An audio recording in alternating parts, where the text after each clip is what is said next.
I'm not a believer of like killing the ego. I think it can actually be a helpful tool to work through life, to go through this world, but you gotta keep it in check,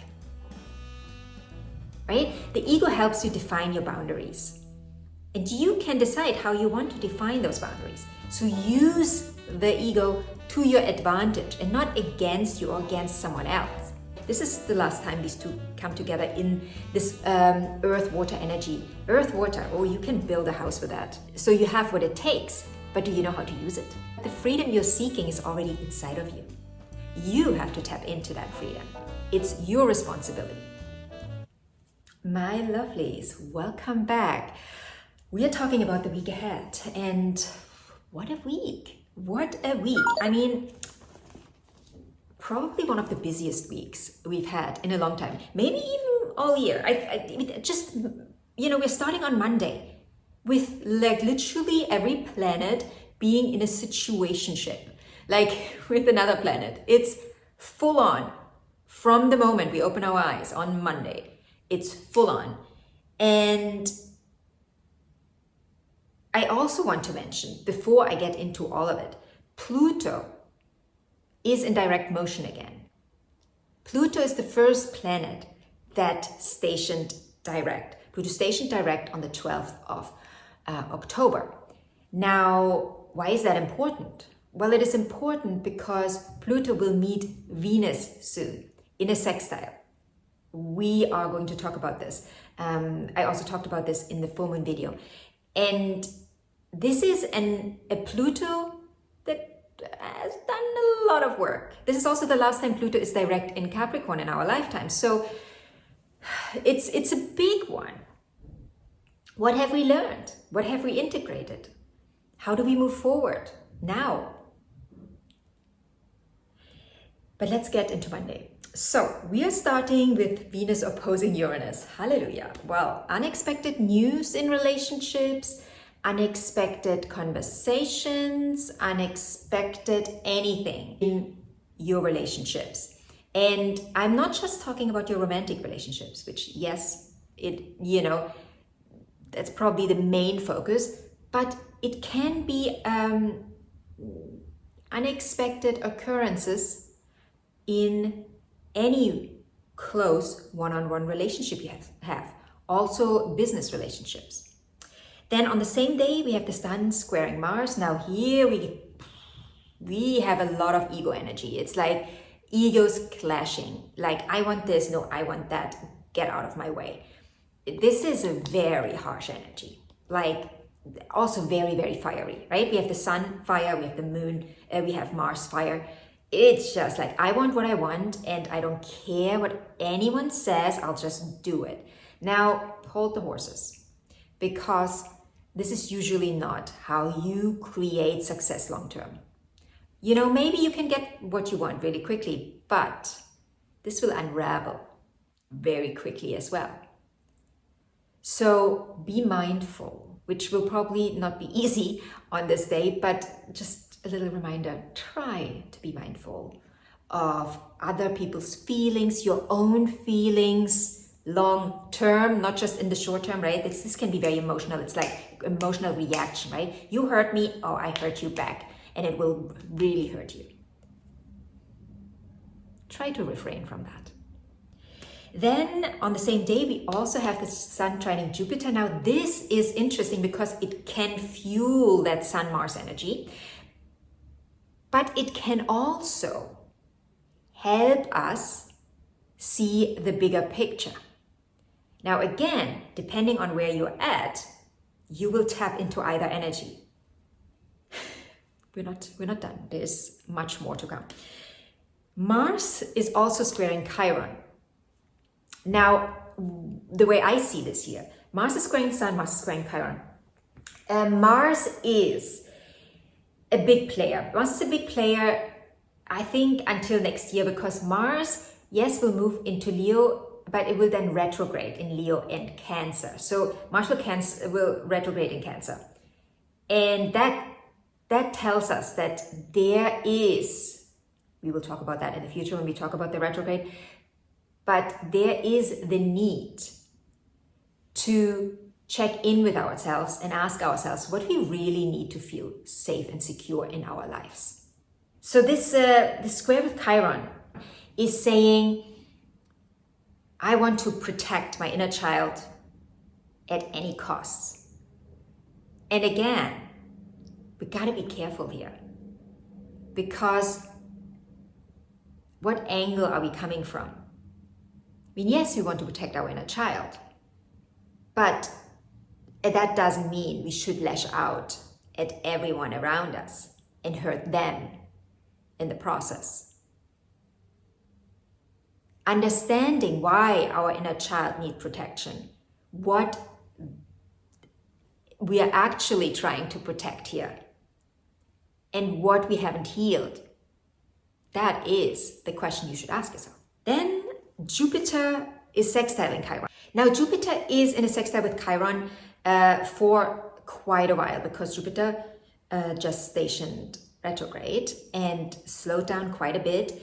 Chiron is also in retrograde, so these two are dancing with each other. That tells me, and I've already told you this in the Jupiter retrograde video, that inner child work is the name of the game for all of us on some level for the next few months. And this week is really honing that in, and also that full moon that we have this week is pointing to that.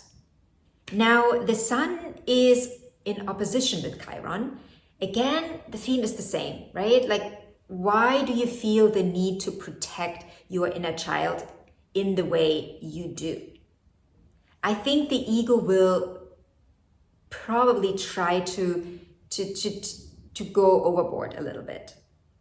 And you have to tame that. I'm not a believer of like killing the ego. I think it can actually be a helpful tool to work through life, to go through this world. But you got to keep it in check, right? The ego helps you define your boundaries. And you can decide how you want to define those boundaries. So use the ego to your advantage and not against you or against someone else. Don't use it to cover your insecurities. Use it to allow you to grow into this beautiful, glowy human being that you are. It's still not over. It's still Monday. It's still Monday, darlings. It's still Monday. We have Mercury move into Scorpio. Now, Mercury in Scorpio, oh, I love him there. It's not necessarily the strongest placement, but I think it's a beautiful placement because, whoa, the inner work, juicy. It's really, really juicy because we get deep, we get to understand our inner workings on another level. This is a beautiful time to do any type of therapy. Like, it's a beautiful time with Mercury here. Mercury is going to be here for 3 weeks. Beautiful time to really dive deep into the darker layers of yourself. And last but not least, we have the moon conjunct Saturn as well on Monday. Now, this can, again, with every conjunction, this can go both ways, right? This can mean that the moon can find stability, and the moon, not the most stable energy, this can mean emotional stability, but it can also mean stifling. The question here is, are you stifling yourself, and why? Or what's stifling you, and why are you allowing it to stifle you? Then Tuesday the 15th, we have Mars in a trine with the moon and Venus in a trine with Neptune. Now this is, this can be an emotional rewarding energy if we again use it constructively, because if we use Mars and the moon constructively, which we can in the trine, it's easier in a trine, but we always can, but with this trine energy, right, it tells us it's easier to channel your emotions in a productive way. This can be a very artistic time, especially because Venus is also in this beautiful harmonious aspect with Neptune. Beautiful creative time. Like, if you right now are very emotional, just channel it into creativity. That can mean, do pottery, paint, write poetry, or come up with a beautiful new business idea. Write it all down. this is a very, like, especially after Monday, that was just a really intense day. Now we are like, okay, we can channel this. This was really intense, but we can channel this. We can. But again, we need to want to do that too.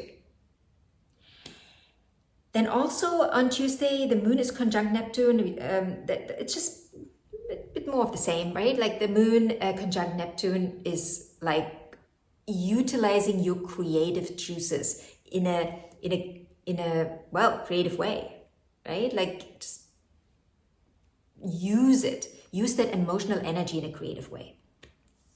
Then on the 16th, the day before the full moon, we have the moon conjunct the North Node.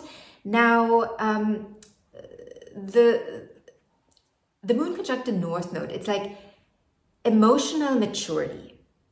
What will get us there? What do we need to do? How do we need to be? What helps us to reach emotional maturity? Feel more stable emotionally. Then on the 17th, we have the full moon in Aries. So there is a full video about this full moon. I link it below or somewhere. You can find it at the end of the video, possibly. And this is a very busy moon, very, very busy, very, very fast. But the lesson here is to slow down. And that's going to be the tricky part with this moon. Slowing down. Hold the horses, think before you act. It's going to be difficult on this moon. Very difficult. But remember, emotional maturity. But for more, watch that video. On the 17th still, there is another aspect that is super important, and I talk about this aspect also in the moon video, but just for reference here, Venus is in sextile with Pluto. Last time we get this exact constellation, right? This exact coming together, because Pluto will leave Capricorn and then we won't see him again in Capricorn in our lifetime. So this is the last time these two come together in this earth-water energy. Earth-water, oh, you can build a house with that. So you have what it takes, but do you know how to use it? Then on the 18th, the moon is opposing Mercury and Venus is moving into Sagittarius. Now that's a lovely Venus. That Venus loves Sagittarius. She likes being there. It's she's very fun there. She has a really good time. She usually loves to travel, loves to go out, loves to do things. She wants to expand. She wants to feel herself, a wholeness. And she doesn't like to be restricted in Sagittarius. She just wants to explore. She wants to explore herself, her inner world, but also the world around her. She's a fun Venus. So this is a beautiful time every year when Venus is in Sagittarius, because she's high-spirited here. The moon opposing Mercury is telling me that we might have to communicate our emotions in a way that is helping the other understand us better. There might be confrontation here, and you got to make sure that you have a conversation that is not a screaming match, because you're full of emotions and you can't help yourself, because you just want to tell the other person how you feel. But try to do it in a emotionally mature way. Then on the 19th, the moon is conjunct Uranus. This can unfold in a sudden feeling of freedom and understanding that the freedom you've been seeking all along was already inside of you. You were looking at freedom, for freedom, in all the wrong places. You were looking there, and then you were looking there, and then you were blaming that person because of their behavior. You didn't feel free. But the freedom you're seeking is already inside of you. You have to tap into that freedom. It's your responsibility. Your freedom is your responsibility. Now, very busy week, beautiful week though. If you have any questions, feel free to ask in the comment section.